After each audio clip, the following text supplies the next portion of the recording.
The Warlock is the best class in multiclass within Baldur's Gate 3, so in this video I'll be ranking the best multiclasses on a tier list from best to worst. Now the reason that the Warlock is so powerful as a multiclasser is because outside of Honor mode, their extra attack will stack with every other class's extra attack. This means that the fighter can multiclass them and get their extra attack at level 10, which is faster than they normally would at level 11. And Patch 8 actually made the hexblade a really good single level dip because they can make charisma your weapon skill at level 1, and it also gives you access to two of the best cantrips in the game with Booming Blade and Eldritch Blast. This means that your Paladin, instead of getting a feat at level 12, can get access to Booming Blade, Eldritch Blast, and the curses that come with it, as well as Shield and Hellish Rebuke here. So actually a very underrated multiclass, even in Tactician mode where you normally would take 5 levels of the Hexblade or 6 levels and multiclass it with something like the Paladin. Another main reason to multiclass with a Warlock is the only way you can get from a subclass the ability to see in darkness is either the Shadow Magic Sorcerer at level 3, but this requires you to cast a spell with concentration. Devil Sight means that you can take your Ranger, give them the ability to see in magical darkness, shoot a darkness arrow, and then they can camp out in that and mostly be safe from a lot of attacks. This is some pretty crazy utility that brings this class up a bit in terms of other multiclasses. Now, outside of Honor mode, Pact of the Blade is going to be the best because, again, it does stack, and Pact of the Chain or Tome are okay choices, but Pact of the Blade just is above the others in a lot of ways. And the last perk I'm going to mention before we get into the multiclasses is you get access to Shadow Blade, which is an absolutely broken joke of a weapon, and once you hit level 5, which you'll multiclass, you get the 3d8 version of it, and then once you're in Act 2, you get a Resonant Stone, which will double the damage. So yeah, you can make every class in the game just like one-shot people. Now for our first multiclass, the Fighter, which is kind of a one you typically would keep at level 11 because that's when they get their extra attack. But if you're not in Honor mode, you can actually multiclass this with the Warlock and you're likely going to get a better build out of it. The most boring but most sensical one is the Eldritch Knight, which would then allow you to get their extra attack at level 10. There's a lot of overlap, however, because they have their own weapon bond, which is not as good as the weapon bond that you get from the Hexblade or the Warlock in general. But a lot of their cantrips are going to have overlap. So that's where it is kind of like it's an okay option, but I personally prefer going with the Battle Master because they get access to some really good abilities that you wouldn't get from a Warlock, like getting the riposte ability to use your reaction to an attack with an additional 1d8 of damage. We also then have like things like the Menacing Attack, which are kind of like the great old ones, Mortal Reminder from the Warlock, and you can even get a Pushing Attack, which is kind of like our Eldritch Blast, Pushback, or even a Trip Attack to knock them prone. So a lot of utility within this multiclass because the riposte ability is just so good. Now, I've experimented with the Arcane Archer. This is a tough one because it uses intelligence for its being able to land the arcane shot. The most important one is its Banishing Arrow. I'd honestly recommend if you want to play as the Arcane Archer that you would just focus on playing as the Archer because we can't bind our bow like we can bind a melee weapon. And honestly, the Champion's not that bad if you just care about critical hits, but I think the Battle Master makes for a really good multiclass here just because of the extra ability to deal damage as your reaction and even Rally, which can be a way to get up your teammates without getting counterspelled. So yeah, the Fighter is nice. If you're playing outside Honor mode, level 10, you can get your extra attack, which is kind of funny. So great multiclass with the Battle Master and Hexblade. I think that's my favorite mix of the two. It's a good one. It's just going to the A tier because honestly, getting an extra attack, action surge, and all that combined together with the extra short rest and everything, it's a solid multiclass. And hypothetically, you could take a levels of the Battle Master or the Eldritch Knight in Honor mode and put a single level of the Warlock and then get Charisma scaling. So you could go about it that way if you want to add Charisma into the mix. One of the most synergetic combos in the entire game is actually the Bard because they get themselves an extra rest, short rest at level 2, which obviously combines well with the Warlock, which needs short rests. Now, this also gives us access to things like Vicious Mockery, which is good because you can use the Band of the Mystic Scoundrel later on after doing a weapon attack to get a free bonus action Vicious Mockery. It also has decent spells with not a whole lot of overlap, but I mean, the Song of Rest is just honestly one of the best combinations here. It's very synergetic. The Bard is good at a lot of different things, and so is the Warlock, so they oddly enough make a really good combination. My personal preference is going with the College of Swords because this is a pretty crazy combination, but you can then go with the Slashing Flourish melee, which lets you do attack on 2 targets, attack on 2 targets, and then if you got your extra attack, you can do another 2 targets. So you can actually attack 6 people with a single action. That's actually crazy. It does chew through Bardic Inspiration pretty quickly, but I mean, it's worthwhile. If you can attack that many enemies at once, very useful. Not to mention tanky too, because you can get Shield spell from the Warlock and then Defensive Flourish, which will increase your armor class by 4. So you can give yourself a +9 to your armor class at will. And then the Warlock also gets the Mirror Image for another +9. So it's like +18 armor class out of nowhere if you need it. Very defensive, very offensive, very fun. There's a lot of great things that combine here. One of my favorite ways is, again, Band of Mystic Scoundrel letting you do enchantment spells as a bonus action is super useful because if you got haste on yourself, you can attack people with your action twice, and then you can apply hold person as a bonus action. And if you're lucky and they're standing right beside each other, you can run up to them and do a slashing flourish on both enemies and get crits on both of them and do an insane amount of damage for a single action. Not even an action, but an attack. So yeah, level 5, getting Bardic Inspiration back on short rest and having 3 of them with one of these in your party, and then also getting your Warlock spell slots back. And then at level 6, this is when we get our extra attack. So you have to get if you're going to combine these two, you will get your 2 attacks extra at level 11. So the same as a fighter, but you get all that extra utility, and the slashing flourishes honestly just brings the Bard up so many levels. The Bard is very powerful on its own, but adding in the Warlock, the Bard Lock is an important, or a very powerful multi-class for good reason. Top of the S tier right now. This is an absolutely insane build. And that's not to even mention that in Honor mode, if you go with the Lore Bard, they can get Spirit Guardians, and then your Hexblade can have the extra attack with Spirit Guardians. So there's so many, just the nature of the Bard being so good at everything. And the same thing with the Warlock. They can spellcast, they can melee attack. These things go together very well. Now, this one may surprise you. I actually posted a build somewhere recently about the Barbarian. It has incredible synergy with the Warlock because, well, your Barbarian is enraged, they can't spellcast, but the Hexblade actually gets a lot of spells that you still can spellcast, like Hellish Rebuke, for example. Well, you're raging, you could oddly enough still do that attack. You can also cast Mirror Image on yourself so that your Barbarian that is taking half damage is also going to have +9 to their armor class. Reckless Attack is also kind of underrated because this is going to increase your overall DPS. Like, if you were to miss an attack that's a huge loss to DPS, this can correct that. But also giving the enemy advantage on attack rolls against you is really good because we can get our armor class up high, but it's still going to cause the AI to potentially seek you out as a target, and we're going to have damage reduction. My favorite subclass combination is actually to go with the Wild Heart and the Bear Heart in particular, because the Bear Heart lets you get resistance to all damage types except Psychic. So fireballs, anything like that is going to do half damage to you. The heal is not really that much that we care about, but it's this Bear Heart that's so good. Now we can also use the Tiger Heart, and this one's interesting too because Tiger's Bloodlust is interesting. It's an attack that you can do multiple times, so you can swing away with this and hit 3 enemies at a time. This is a loss to DPS unless you can hit at least 2 enemies with a damage rider and make them bleed too. So if we get to higher levels, we can get the aspect of the Wolverine that if we attack a bleeding target, we maim them, removing their movement speed. So these are my 2 favorite combinations, but it's also very good with the Berserker because this gives you bonus action attacks, so also very strong. The Giant is also a fun combination. I recently did this combo. The kick is cool, and the best part of the Giant is you can infuse your weapon with elemental energy, so you can get cold damage, and the best part is you get those 3 attacks. So this is a really good combination too. I highly enjoy the Giant Barbarian. It's unorthodox, but it works extremely well.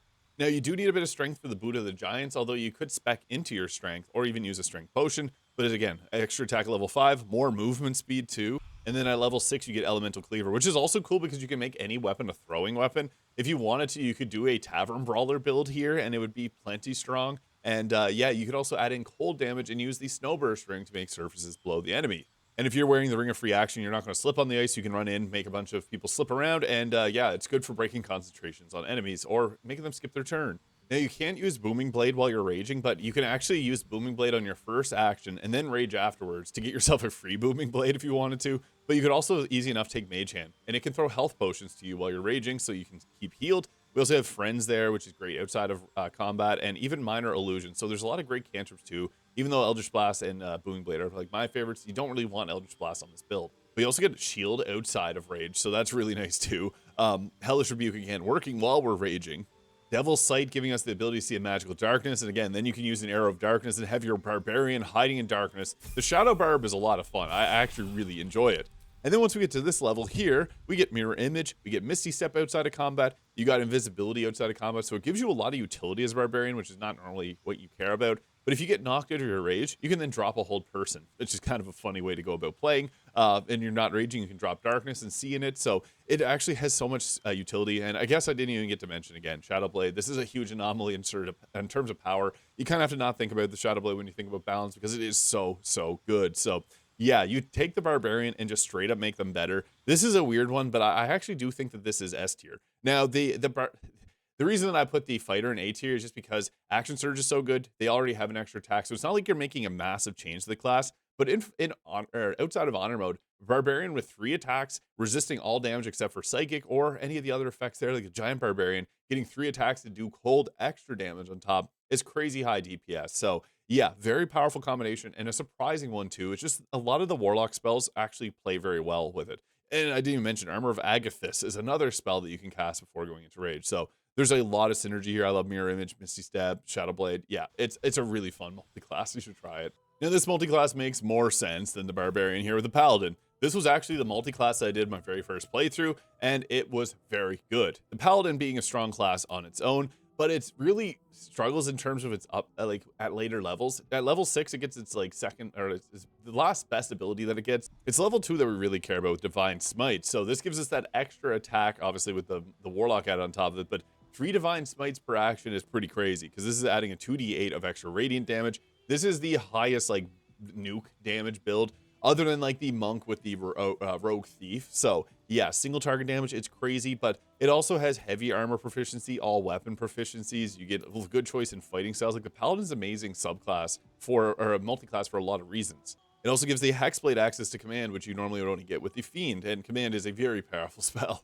Also, the Vengeance Paladin is my favorite multi-class because Vow of Enmity is so broken. Gain advantage on attack rolls against an enemy. You can place it on yourself and get advantage on all attack rolls for 10 turns. As a bonus action, Channel Divinity, really crazy. And it obviously impacts how you play as a Warlock because you're just getting advantage on all your attack rolls all of a sudden.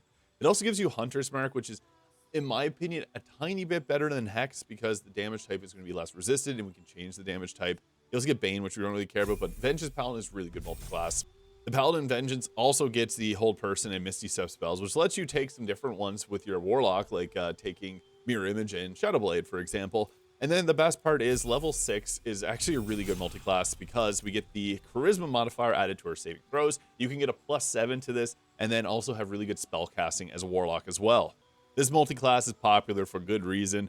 I'd have to say that it's really tough between the two of these here, but I honestly think that the Bard adding the Flourishes as well as a extra short rest is just so much more, they're both extremely synergetic, don't get me wrong, but this is a tough one. I think the Bard just is gains a little bit more from the Warlock.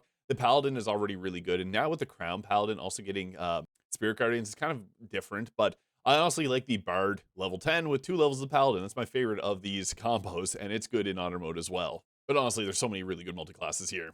They may have heard the tales of the Coffee Lock. This is a combination of the Warlock with the Sorcerer because you can combine these together, create sorcery points, and create spell slots, and do some pretty silly stuff with it. And you can do it actually really easily in Baldur's Gate 3 due to how many items you can actually combo with this. Now, I personally like the Sorcerer at level 11. They typically have really good subclass abilities, and with patch 8, they actually added in the Shadow Magic Sorcerer, which I think is really good because it adds in some of the passives from the Warlock we typically would want, like the ability to see in Magical Darkness, because they get their own version at level 3.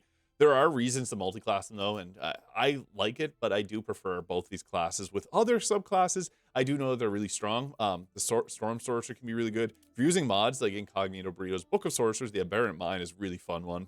And Draconic Sorcerer is probably my favorite. I'd really like to take the Draconic Sorcerer to level 6 and get the Charisma modifier added onto fire damage, and then things like Scorching Ray are kind of a solid damage option that way. But typically you're going to be speccing around Eldritch Blast and doing like some shenanigans with that. It's a strong combination, but I do think that it's, of all the classes, I think the Warlock's best with ones that are melee focused. Now, the only issue that I have is that the Sorcerer gets such great spells at higher levels, like Chain Lightning and Cone of Cold are very powerful that you won't get if you're going to be multiclassing in high levels of the Warlock. And it's not really sensible to just multiclass one level because we don't care about charisma scaling on our weapon. So this is one that we're going to make sacrifices. And this, like the Sorcerer and the Cleric and the Fighter, and to a lesser degree the Wizard, they all like to go to level 11 if at all possible. So this one doesn't have as much synergy, but I do know a lot of people really like it, so I feel like I can't rate it lowly because Coffee Lock is pretty good. I just think that in a game like Baldur's Gate 3, it's almost a little bit better to, if you wanted to play a Warlock multi-class, to do something with damage. Just the way that extra attack stack in this game is so crazy, and I think that just makes it the Sorcerer and this is a very popular D&D subclass. It's still really good. Honestly, the Warlock has a lot of really good ones. They share charisma casting. And one of the reasons that I'm actually going to put this in the A tier is their new subclasses actually stack together. So if you make your way all the way down to level 6 and get the Hound of Ill Omen, it actually has a unique interaction with the Accursed Spectre that you get at Hexblade level 6. And I was actually making a mod earlier today, and there's actually a lot of interactions within the game's code on how these two interact each other. So it gets a special reaction that pops up. And it's actually kind of funny. I made a build about this right as soon as patch 8 dropped because I was blown away that this combination exists and it actually has a unique interaction between each other. So I'd actually recommend trying that out if you're looking for something new and unique. Getting the Hound of Ill Omen plus the Accursed Specters is really fun. This multi-class is very not synergetic. It's actually kind of not synergetic in a certain sense because we already get the ability to see in magical darkness. So taking the Shadow Magic Sorcerer for their Eyes of the Dark isn't really the main play here. But the fact that the dog and the ghosts have a combination, the look behind you ability, it's really fun. I think it's interesting for a playthrough. If you find that cool, I'd recommend trying it out. Now, the Wizard was a bad multi-class. The Blade Singing Wizard changes things. The Blade Singing Wizard is an anomaly. It's such a different subclass for the Wizard because it gets the extra attack too, and it does stack. So similar to the Bard, it's honestly not that bad of a multi-class, but again, similar to the Bard, why wouldn't you just do the Bard if you want to keep things as charisma casting? Because the Wizard uses intelligence, so that's one thing. That's one strike against it already.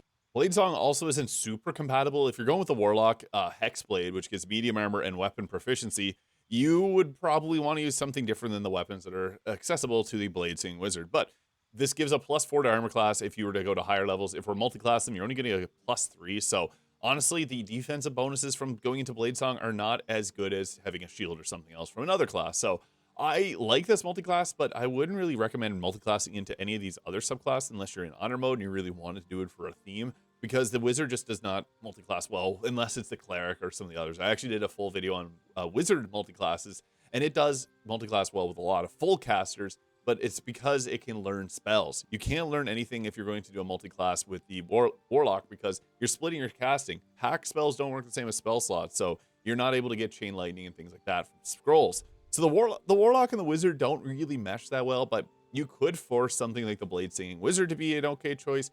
But at that point, again, why wouldn't you just go with like the Bard or the Paladin or even the Barbarian if you want to do something wacky and wild? But hey, it's there for those that want to do something. And I would imagine it's a really fun multi-class if you wanted to be like someone that's really smart and then asked a evil deity for help.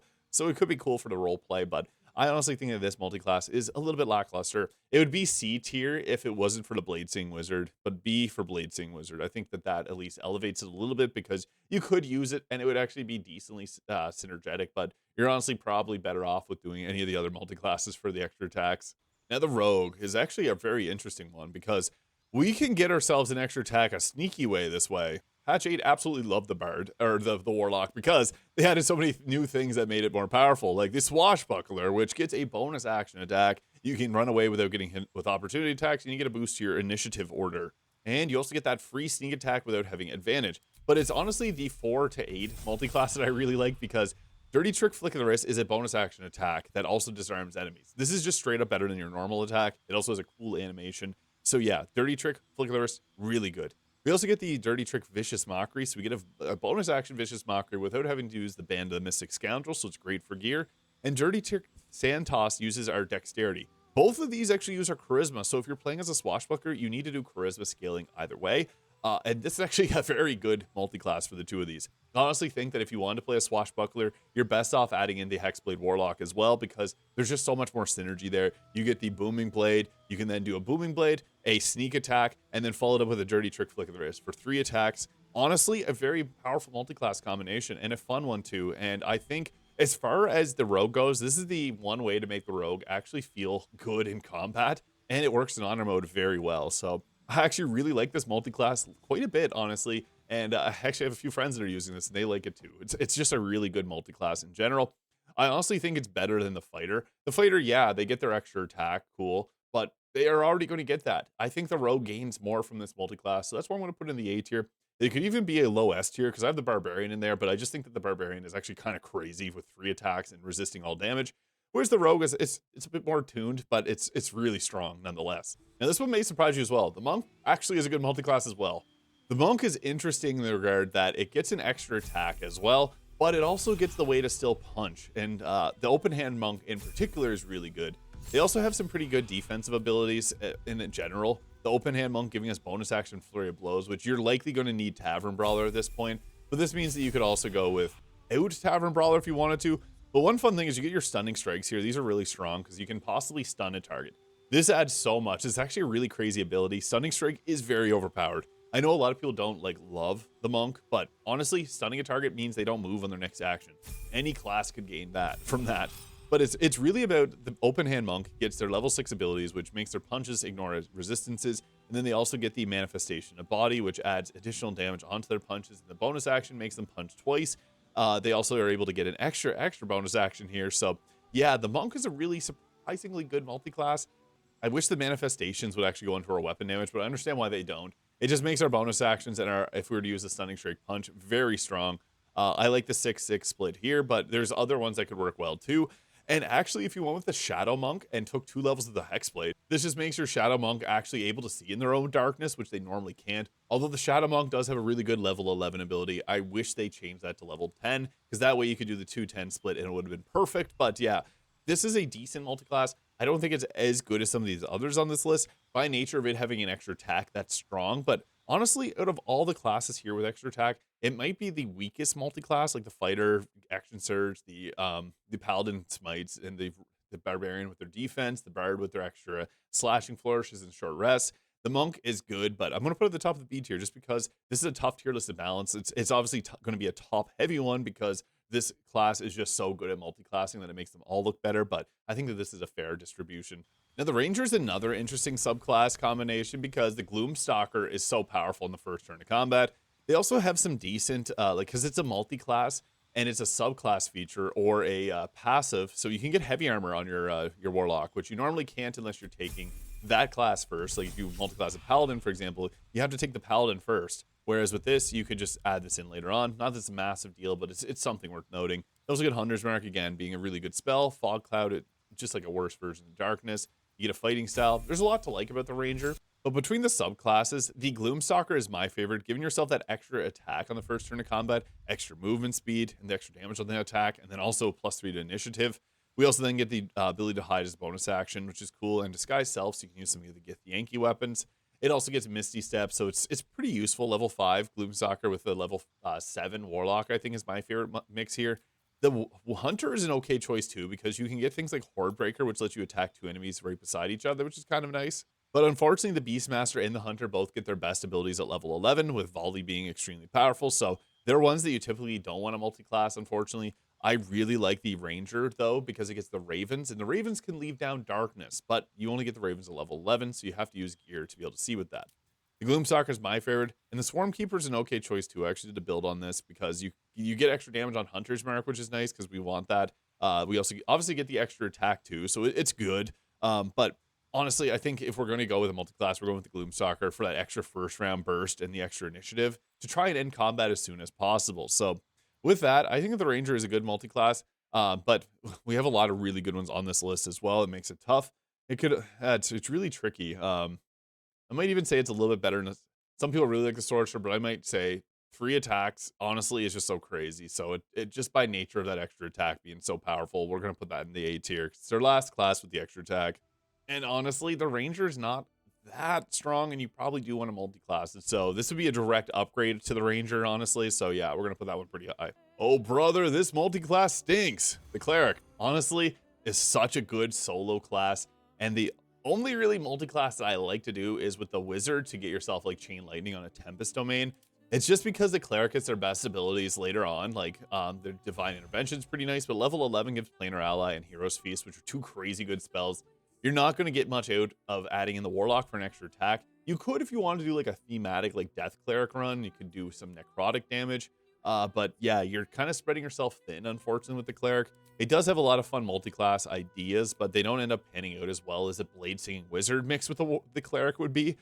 So yeah, it's a little bit unfortunate, but it is a bit lackluster in terms of the output, because the Cleric really just wants to keep their levels high in itself, and you're splitting your casting, so you're just going to make yourself weaker in terms of your overall damage output.